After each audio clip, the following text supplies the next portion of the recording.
In December 1950, Korea was locked in a winter that seemed to erase all color and sound. The northern mountains, near the Chosin Reservoir, lay buried beneath blizzards so fierce that engines froze solid within minutes and rifles jammed with ice. The cold was not merely a condition, it was an enemy that consumed fuel, shattered steel, and numbed the will. Along narrow mountain roads, once carved by hand through stone, snow piled in silent walls higher than trucks. The air burned the lungs, and every breath crystallized before falling to the ground. Soldiers learned to move without speaking, because words froze in the air faster than they could reach another man's ear. Amid this frozen wilderness, the 1st Marine Division of the United States found itself surrounded. Nearly 100,000 Chinese troops had poured across the Yalu River, striking with overwhelming numbers against 30,000 Americans and Allied soldiers. What had begun as an orderly withdrawal from the Chosin Reservoir had turned into a desperate struggle for survival. Every ridge, every bend in the mountain road, became a battlefield. Convoys moved at night to avoid ambushes, headlights blacked out, guided only by the faint glow of the snow under the moon. Wounded men were wrapped in blankets stiffened by frost, and fuel drums were buried in drifts to keep them from freezing. The only way out lay to the south, along a treacherous supply route that wound through a series of mountain passes toward the port of Hungnam. Among those bottlenecks was Funchilin Pass, a narrow gorge spanned by a vital steel bridge. That bridge had carried every truck, every tank, and every hope of escape. But when retreating Chinese engineers detonated the explosives and sent its central span plunging into the ravine, the road to safety disappeared in a single thunderclap. Below the broken girders, the abyss swallowed twisted metal and smoke. Above, the mountain wind howled like a warning. Without that bridge, the division was trapped. The Chinese divisions were closing from both sides, temperatures dropped to -30°C, and ammunition was running low. Air supply drops kept the Marines alive, but even aircraft could not carry them home. The frozen roads behind were littered with burnout vehicles, their crews turned to silhouettes beneath snow. Ahead, the chasm of Funchilin Pass cut through the mountains like a wound. To cross it seemed impossible. Yet, in the command posts buried under tarps and snow, the combat engineers began to think differently. They measured, calculated, and sketched lines in the frost with their gloved fingers, trying to turn imagination into steel. For them, this was not just a tactical problem, it was a race against time, temperature, and exhaustion. The bridge had to be rebuilt where no supplies could reach by land, in conditions that broke both machines and men. It was there, on that frozen edge of the Korean peninsula, that the spirit of American engineering would be tested as never before. What followed would not be a battle of weapons but of endurance, precision, and will. The men who faced that empty gulf of ice and iron knew that every bolt and beam they placed could mean the survival of 10,000 others. In a war defined by destruction, they would create something instead, a bridge built in the heart of winter, where even hope had begun to freeze. The situation at the Chosin Reservoir had deteriorated into a nightmare of cold, exhaustion, and encirclement. By the first week of December 1950, the 1st Marine Division and elements of the U.S. Army's X-Corps were trapped deep in the mountains of North Korea, nearly 80 miles from the nearest friendly port. The Chinese People's Volunteer Army had launched a massive counteroffensive, cutting off every major route south. Communication lines were broken, airfields were frozen, and the only remaining road wound through a series of steep, narrow passes that clung to the mountainsides like veins of ice. Each bend in the road was a potential ambush. Each mile forward cost lives. At the center of this desperate geography lay the Funchilin Pass, a twisting corridor where cliffs rose like walls and the temperature fell to -30°C. The pass was not merely another obstacle, it was the lifeline connecting the trapped forces to the coast. Its narrow steel bridge, built years earlier for civilian transport, had been the only crossing point capable of supporting trucks and tanks. When Chinese demolition teams destroyed it, the entire evacuation route disintegrated. The southern exit collapsed into the ravine, leaving the division stranded in the highlands with over 15,000 wounded and frostbitten men, hundreds of vehicles, and thousands of tons of equipment. Commanders understood immediately what this meant. Without the bridge, the Marines could not move their heavy weapons or vehicles. Artillery, tanks, and supply trucks, the backbone of their defense, would have to be abandoned. The wounded, many already on the brink of death from exposure, could not be carried through miles of mountainous terrain on foot. Helicopters of that era could lift only a handful of men at a time, and the bitter cold made flying dangerous. Airdrops from C-119 and C-47 aircraft had kept them alive by parachuting supplies and ammunition, but an army could not retreat through the sky. To escape, they needed a road, and the road no longer existed. The physical danger was matched by the psychological weight of encirclement. Every man knew he was cut off. The Chinese forces controlled the high ground, their positions invisible in the snow, their attacks constant and coordinated. Mortar fire echoed through the valleys, and flares lit the night with a red glow that reflected off the ice. Convoys that attempted to push forward were forced to halt before the ruined bridge, their engines idling until fuel froze in the lines. Behind them, the enemy pressed closer. Ahead, an empty chasm divided life from annihilation. The temperature deepened the crisis. Vehicles refused to start, lubricants thickened, and medical supplies froze solid. Frostbite spread faster than infection. Weapons malfunctioned in the cold, and batteries died within minutes. Food rations were eaten frozen, boots cracked, and canteens filled with ice.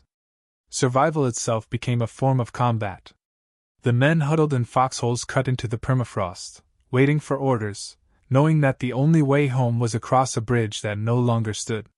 Strategically, the collapse of the bridge placed the entire X-Corps in jeopardy.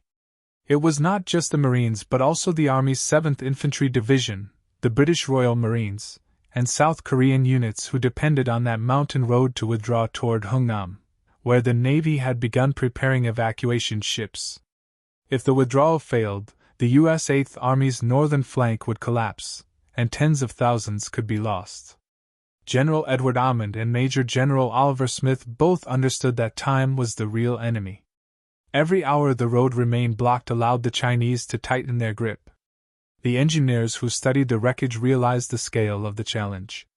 The gorge beneath Funchilin Pass dropped more than 60 feet, too wide to span with makeshift logs or cables. The sides were frozen solid, offering no footing for cranes or scaffolds. The destroyed sections of the steel Treadway Bridge lay twisted at the bottom, unreachable. Heavy bridging equipment was hundreds of miles away, and no ground convoy could reach them. The only possible solution was one no one had ever attempted in combat before: to fly new bridge sections in by air and assemble them under fire and subzero temperatures. Until that moment, the Marines' situation had been defined by endurance. After Funchilin Pass collapsed, it became defined by engineering. Without a bridge, there would be no retreat. Without retreat, there would be no survival.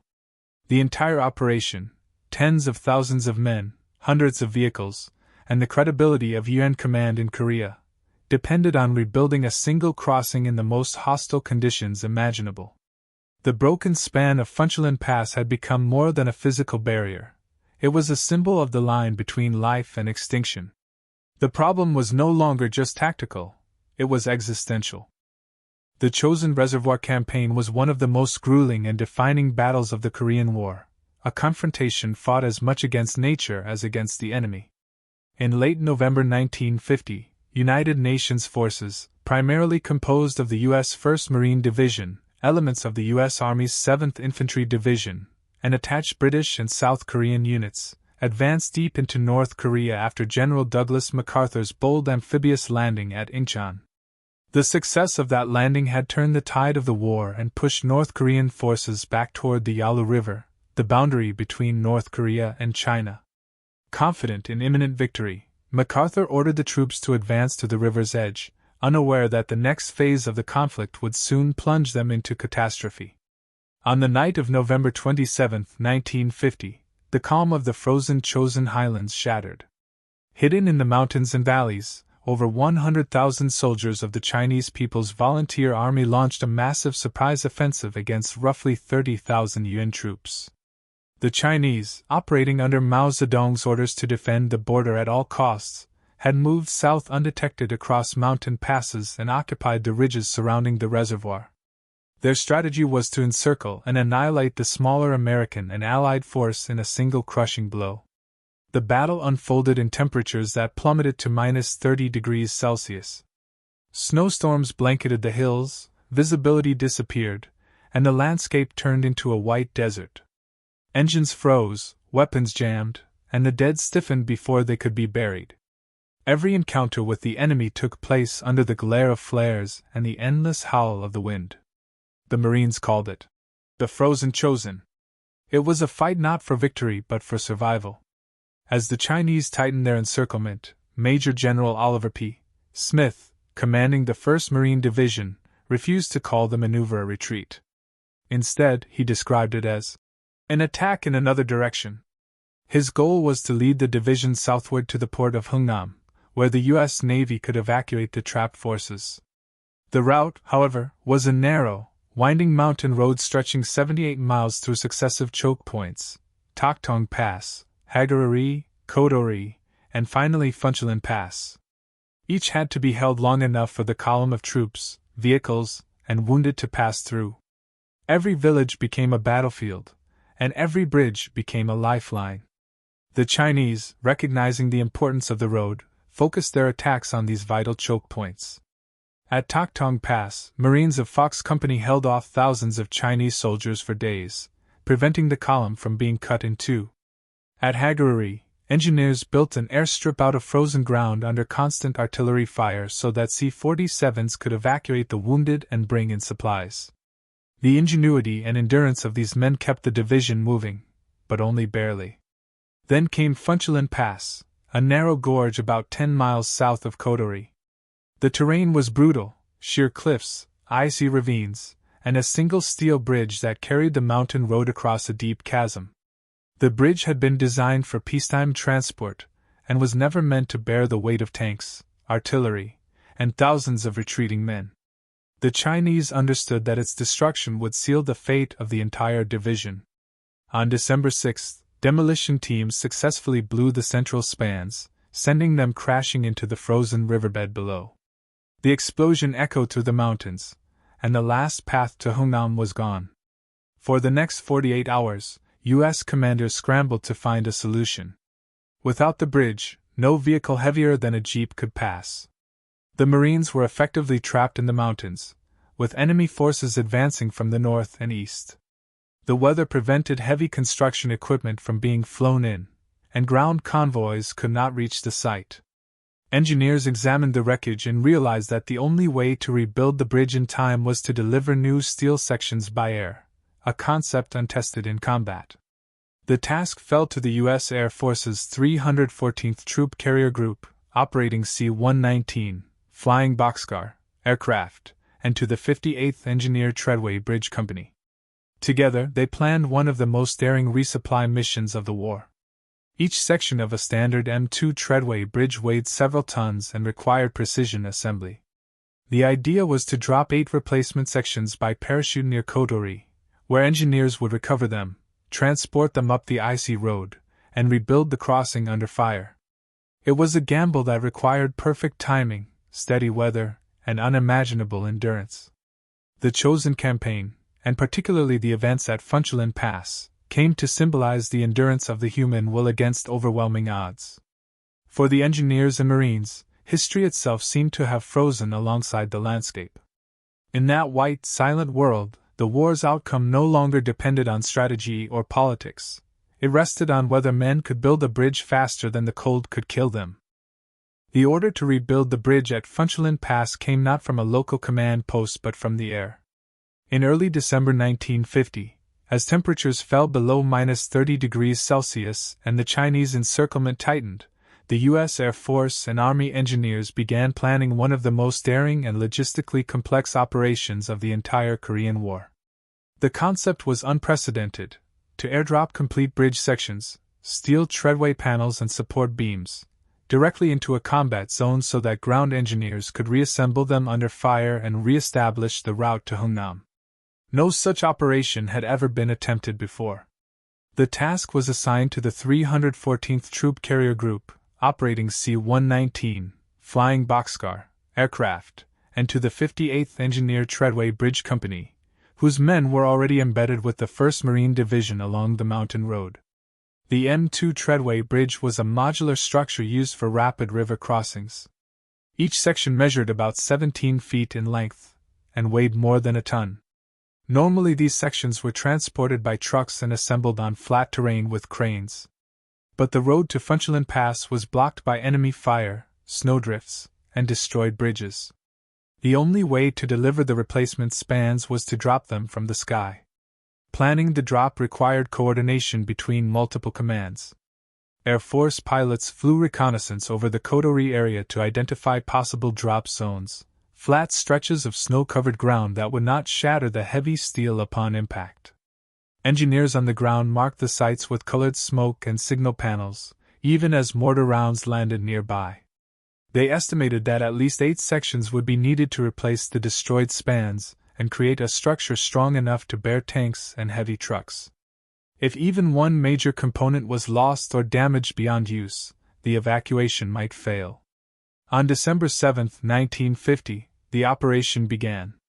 The first C-119s approached Kodori in formation, flying low through freezing clouds and turbulence that tossed the aircraft like leaves.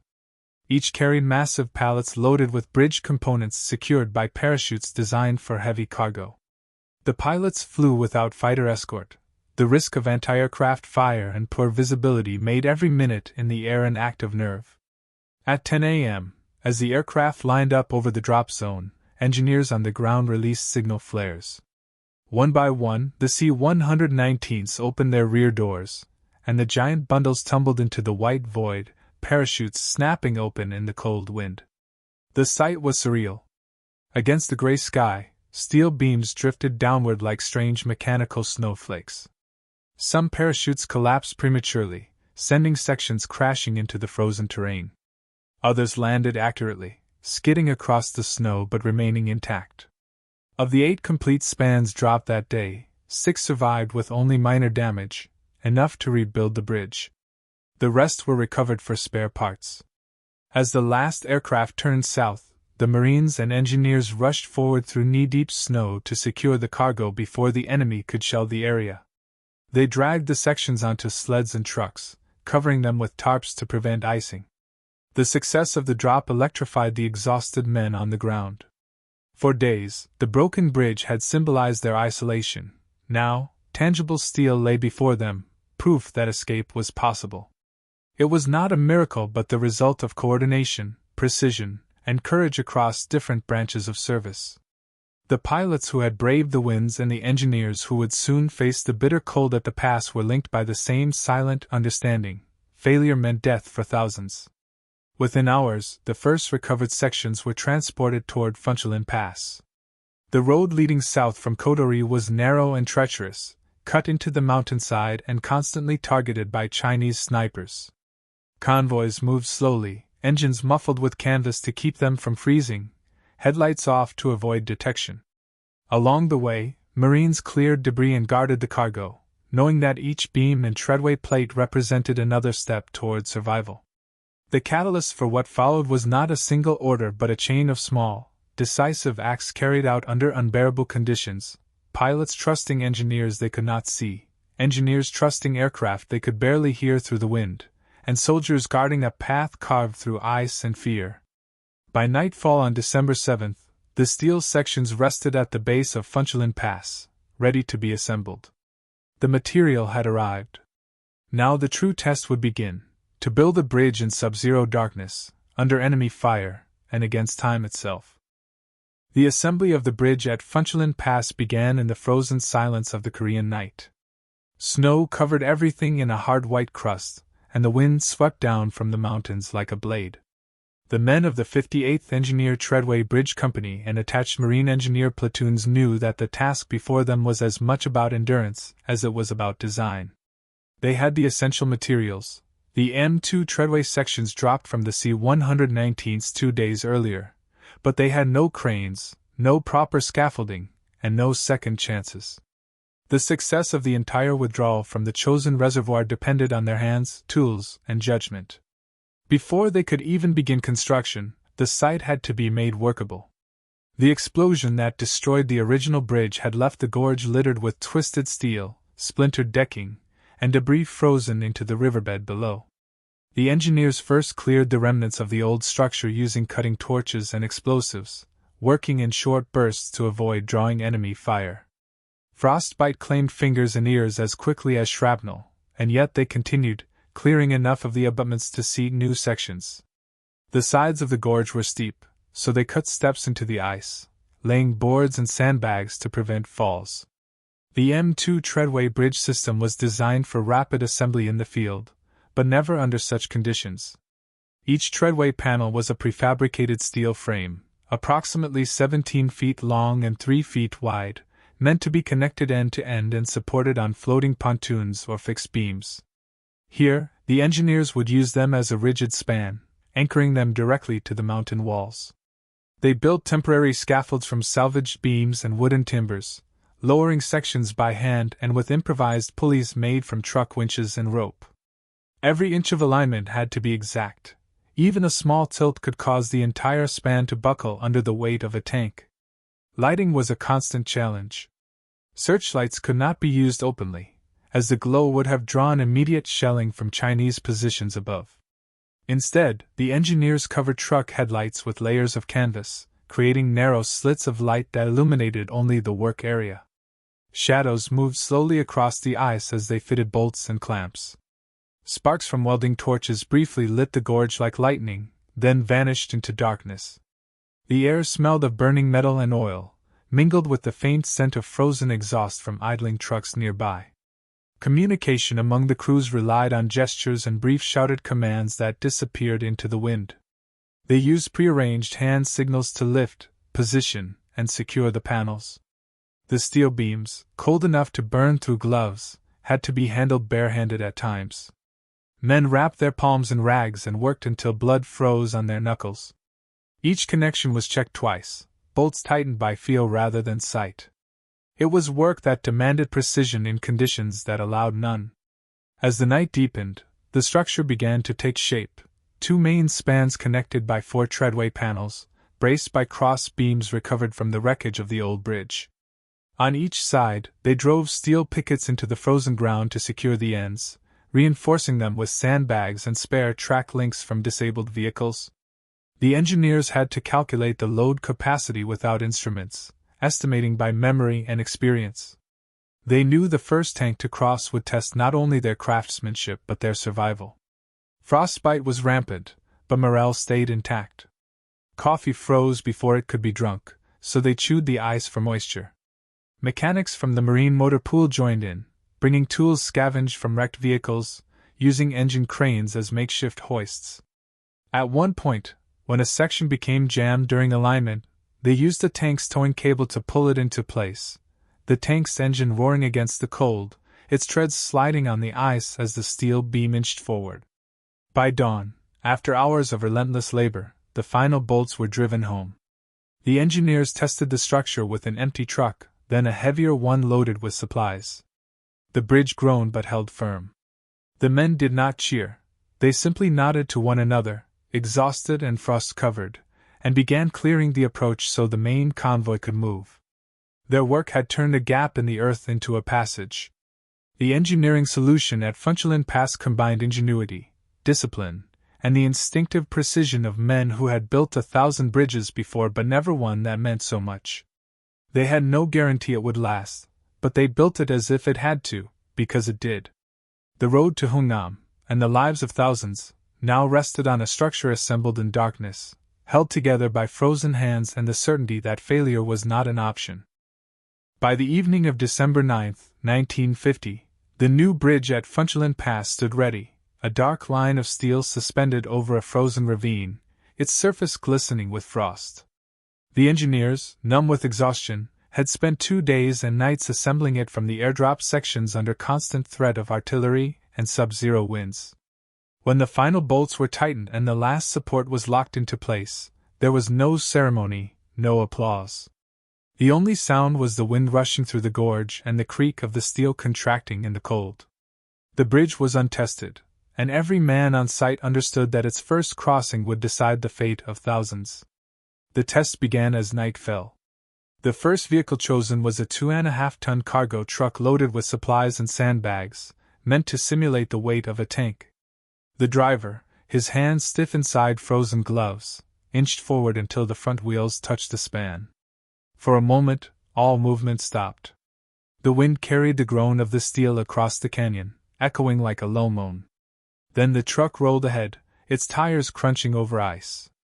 The bridge flexed but held. Engineers watched from both sides, flashlights flickering through fogged lenses. When the vehicle reached the opposite bank without incident, a collective breath escaped into the cold air. The crossing could begin. Within an hour, the frozen silence of the mountains filled with the growl of engines. Convoys lined up along the narrow mountain road, ambulance trucks carrying the wounded, jeeps packed with infantry, artillery tractors towing howitzers, and tanks from the 1st Marine Tank Battalion. Each vehicle moved at walking speed, headlights covered with canvas, guided by white markers stuck in the snow. Spotters with lanterns signaled when to advance and when to halt. The bridge could hold one heavy vehicle at a time, and every crossing was timed with precision. The first tanks to cross were M26 Pershings, each weighing more than 40 tons. Their engines rumbled like distant thunder as they crawled onto the span. The steel beams groaned under the weight, frost cracking around the joints, but the structure held firm. From below came the echo of treads clanking on metal and the rhythmic hiss of exhaust freezing in the air. Some men turned away, unable to watch, convinced the bridge would collapse under the load. But it did not. Each tank reached the far side safely, and soon another followed. The frozen gorge that had symbolized defeat now carried the rhythm of escape. The night deepened, and so did the cold. Thermometers dropped to -35 degrees Celsius. Ice formed on the cables, and snow piled along the approaches. Men with shovels cleared the surface between vehicles, spreading sand and ashes from burned fuel drums to improve traction. The air smelled of diesel, gun oil, and smoke. Exhaust plumes froze into white clouds that hung over the gorge like ghosts. Every hour, engineers walked the length of the bridge, inspecting bolts and joints by the light of covered lamps. They carried wrenches in their pockets to retighten any metal that had loosened in the cold. By midnight, the bridge had become the artery of the withdrawal. Hundreds of vehicles passed over it in single file, each carrying men who had fought for 2 weeks in the frozen hell of the Chosin Reservoir. Ambulances bore frostbitten Marines wrapped in blankets stiff as boards. Supply trucks carried the last ammunition and food. The road on both sides of the bridge was jammed with motion, engines idling in the snow, drivers stamping their feet to keep blood flowing. Enemy fire occasionally broke the monotony of the night. Mortar shells landed on the cliffs above, sending cascades of snow into the ravine. But the Chinese units, exhausted and slowed by the same cold, could not launch a full assault. The Marines used every lull to push more vehicles across. Military police directed traffic, shouting over the wind, while the engineers stood by with repair kits, ready to fix any damage instantly. Their tools clanged against frozen steel, sparks briefly lighting the faces of men blackened with grease and frostbite. At dawn, the first light revealed a line of black smoke rising along the road to the south, proof that the leading elements of the division were moving toward Hungnam. The bridge was still standing, its deck scarred but unbroken. Behind it, the last convoys began to move, heavy artillery, tank retrievers, and the engineers' own equipment. When the final vehicle crossed, the men of the 58th Engineer Company dismantled part of the approach to prevent pursuit. They left behind a few wooden planks frozen into the ice and a trail of footprints that would soon vanish beneath new snow. The bridge had done what it was built to do. It had turned a dead end into a lifeline. Through it passed the bulk of the 1st Marine Division and the X-Corps, over 100,000 troops, thousands of vehicles, and countless wounded. The crossing at Funchilin Pass was not simply an act of engineering. It was the physical proof that discipline, design, and courage could outlast both enemy fire and the crushing cold of the Korean mountains. Without that span of steel, the retreat from Chosin would have ended in disaster. With it, it became one of the most remarkable withdrawals in military history, a triumph of survival built one bolt at a time. The operation at Funchilin Pass became one of the most studied examples of battlefield engineering in modern military history. In the years following the Korean War, the U.S. Army Corps of Engineers and the Marine Corps treated the bridge at Funchilin as a case study in improvisation, logistics, and coordination under extreme conditions. It was not just a story of survival but of technical mastery applied at the edge of human endurance. In an era when wars were increasingly shaped by machinery and mass production, this operation demonstrated that adaptability and human ingenuity could still decide the outcome of an entire campaign. For the engineers who participated, the crossing symbolized the highest standard of their profession. Reports filed after the Chosin Reservoir campaign detailed how the success of the airdropped M2 Treadway sections had validated years of research into modular bridge design. The modular concept had been developed during World War II but had never before been tested in such terrain and climate. The M2 system's ability to be delivered by aircraft and assembled with minimal equipment became a model for future designs. In 1951, the Corps of Engineers began revising its field manuals to include Funchilin Pass as a practical example of how engineering units could maintain mobility for ground forces even when conventional supply lines failed. The operation also influenced tactical airlift doctrine. The 314th Troop Carrier Group's precision in dropping heavy cargo under combat conditions reshaped how the U.S. Air Force approached aerial resupply. The idea that critical infrastructure could be delivered from the air, bridges, bulldozers, even runway mats, became an essential principle in later conflicts. During the Vietnam War, this doctrine evolved into the use of the C-130 Hercules for airdropping prefabricated materials to remote firebases. The roots of that capability lay in the cold skies over Kotori, where the C-119 crews proved it was possible. Beyond the technical lessons, the success at Funchilin Pass had a profound moral and strategic impact. The withdrawal from the Chosin Reservoir, made possible by that bridge, saved the 1st Marine Division and preserved a major portion of UN combat power in Korea. Without it, the Chinese counteroffensive might have achieved a complete encirclement and destroyed an entire corps, which could have changed the course of the war. Instead, the Marines reached Hungnam, where one of the largest amphibious evacuations in American history took place, extracting more than 100,000 troops and nearly as many civilians. The rebuilt bridge was the first step in that exodus. Military academies across the United States soon began including the event in their engineering and leadership curricula. West Point cadets studied the Funchilin Pass operation as part of the Combat Engineering Under Duress program, while the U.S. Naval Academy referenced it in logistics and operations planning courses. It was often cited alongside the construction of the Bailey Bridges in World War II as an example of how rapid, flexible engineering could shift the balance of a battle. The British Royal Engineers, Canadian Forces, and even NATO's Cold Weather Warfare School later used the Chosin campaign as a training scenario for mountain and Arctic operations. In a broader context, Funchilin Pass reinforced the principle that engineering was not merely a support function but a form of combat power.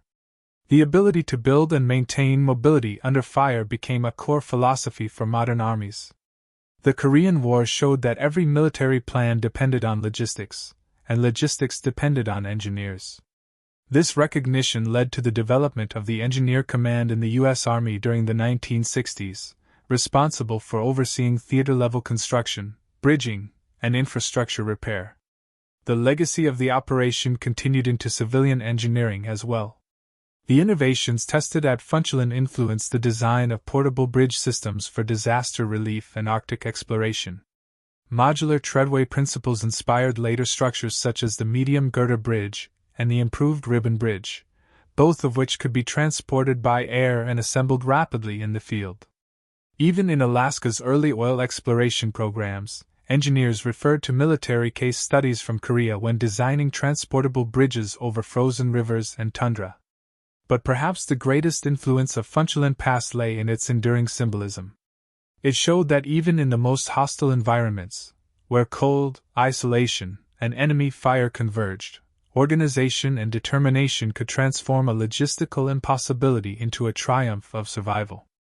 The men who built and crossed that bridge proved that engineering, when guided by necessity and courage, was as decisive as any weapon on the battlefield.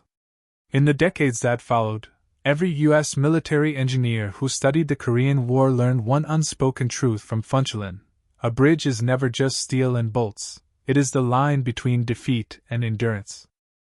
The legacy of the Chosin Reservoir campaign endured long after the guns fell silent, carried in the memories of those who fought their way out of the mountains and in the institutions that preserved their story. Among the Marines, the retreat from the Chosin Reservoir was never called a retreat at all. It was remembered as the attack in another direction. The 78-mile withdrawal through ice, snow, and enemy fire became part of Marine Corps legend, a testament to discipline and endurance in the face of overwhelming odds. Within that legend, the bridge at Funchilin Pass occupied a special place. It was the hinge on which survival turned, a man-made miracle that turned certain destruction into escape. For the engineers who built it, recognition came quietly and late. Few of their names appeared in official communiques or newspaper reports. Combat engineers were often invisible in the grand narrative of war, overshadowed by infantry heroes and commanding officers. Yet within the Corps of Engineers and the Marine Corps' own records, their achievement was recorded with reverence. After-action reports praised their technical skill and personal bravery under extreme climatic and tactical conditions. Some received Bronze Stars and Commendation Medals, but most returned home without ceremony, their work having spoken for itself in steel and endurance. In the decades that followed, veterans of the campaign gathered annually to honor those who did not make it out. The chosen few, as they came to call themselves, established a brotherhood that transcended rank and service branch. They built memorials at Quantico, Arlington, and Camp Pendleton, each engraved with the phrase that defined their ordeal: "Not frozen, just frozen in time." The Funchilin Pass Bridge became a central image in these commemorations, both as a literal structure and as a symbol of resilience. The preserved photographs from December 1950 tell much of the story that words cannot.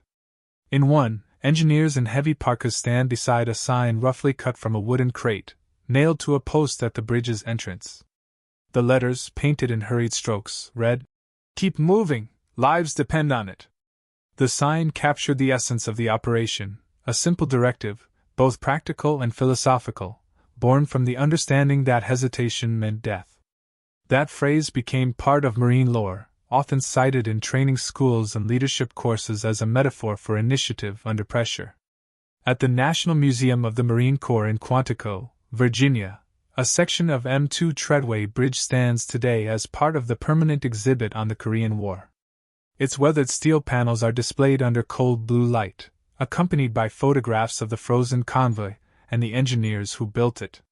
Visitors can see the rivets and bolts that once bore the weight of tanks and lives, a tangible reminder of what human effort could achieve under impossible conditions. Another replica sits in the U.S. Army Engineer Museum at Fort Leonard Wood, Missouri, where cadets study its structure as both artifact and lesson. The memory of Funchilin Pass also found its way into Marine Corps education. Recruits at Paris Island and Quantico learned the story during cold weather survival training, not as myth but as doctrine. Perseverance and logistics are as vital as courage. In the curriculum of the engineer school, instructors use the operation as a case study in combat engineering under extreme environmental stress. Its diagrams and field notes are still cited in manuals describing modular bridging and mountain construction. In Korea, the site itself has largely returned to silence. The mountains around Funchilin Pass remain remote and snowbound much of the year. Yet the locals remember the winter of 1950, when the sky filled with parachutes and steel fell from the clouds. Periodically, visiting American veterans have placed small plaques there, some in English, others in Hangul, dedicating the spot to the memory of those who fought and built their way to freedom. For the men of the Chosin campaign, the bridge was more than an engineering success. It was proof that determination could overcome both the enemy and the elements. It symbolized the unity of soldiers, pilots, and engineers who worked as one to carve a path through chaos. As survivors aged and their ranks thinned, the memory of that frozen crossing remained intact, handed down to new generations of Marines who understood that their heritage was built not only on courage in combat but also on the quiet strength of those who built bridges in the dark. The legacy of Funchilin Pass endured in every sense, in the museums that display its steel, in the manuals that study its design, and in the ethos of a military that learned to see engineering not as background work but as an act of salvation. The men who raised that bridge over the frozen gorge had no time to think of glory. Yet in doing their duty, they forged a story that became part of history's unbreakable framework, a bridge not only of metal but of memory, connecting the living with those who endured the cold and never returned. The story of the bridge at Funchilin Pass was, in the end, not about steel, or tactics, or even survival. It was about faith in human will. In the frozen mountains of North Korea, where machines froze and weapons jammed, the one thing that did not fail was the capacity of men to build. The bridge stood as the embodiment of a simple, enduring truth, that even in war, creation could triumph over destruction. While bombs and bullets defined most of the Korean conflict, at Funchilin Pass it was geometry, calculation, and courage that turned defeat into deliverance. The men who worked there proved that the measure of strength is not always found in the weapon a soldier carries, but in the persistence with which he refuses to surrender to despair. What took place in that gorge was more than an engineering task, it was a moral act. To build something under fire, to assemble a structure not for conquest but for escape, required a different kind of bravery. It was an affirmation that the instinct to preserve life could still assert itself amid a world consumed by death. The engineers and pilots who made the bridge possible did not see their work as heroic, but history did. Their efforts connected more than two sides of a ravine. They connected the human spirit across the divide between destruction and mercy. War has always been the arena where humanity confronts its own limits. At Chosin, those limits were tested by nature as much as by the enemy. The cold erased the boundaries between life and death, between movement and stillness. Yet even in that landscape of desolation, men shaped meaning from endurance. Each beam they bolted into place was an act of defiance against chaos. Every truck that rumbled across the bridge carried not only soldiers and supplies but the idea that human reason, methodical, calm, and disciplined, could still impose order on a world that had lost it. The bridge also became a metaphor for cooperation. Its success was not the triumph of one branch of service but of many: Marines, Army engineers, Air Force pilots, and Navy logisticians working as a single organism. It showed that survival depended on connection, that no unit, no individual, could endure alone. The frozen road that led south from Funchilin was more than a route to safety. It was the physical manifestation of what collective resolve could achieve. In this sense, the bridge symbolized something larger than the Korean War. It symbolized civilization itself, the fragile art of building together in the face of ruin. Decades later, when veterans recalled the ordeal, they spoke less of the enemy and more of the cold, of the silence, of the feeling that every step forward was a victory over nature itself. What lingered in their memory was not the destruction left behind but the moment when the first vehicle crossed the new span and the way it held. That moment contained everything: the exhaustion, the relief, the realization that survival was possible because someone, somewhere, had refused to stop building. The story of Funchilin Pass endured precisely because it spoke to something universal. It was a reminder that progress, even in its smallest form, is an act of resistance against despair. The engineers had no illusions of glory. They worked because others depended on them, because purpose itself was a weapon stronger than any gun. They left behind no monuments, only a bridge that eventually disappeared beneath the snow. Yet its echo remained, not as a relic of war but as a proof of what humanity can be when it chooses to construct rather than destroy. In the quiet that followed the last convoy, the bridge stood as a silhouette against the ice, a fragile thread between two mountains, between life and oblivion. It represented the best of what people could do when everything else had failed. The lesson of Funchilin Pass was not confined to a single winter or a single war. It belonged to every age where people must decide whether to yield to collapse or to build once more. So long as bridges like that continue to appear, whether of steel, of stone, or of human courage, the path forward for civilization remains unbroken.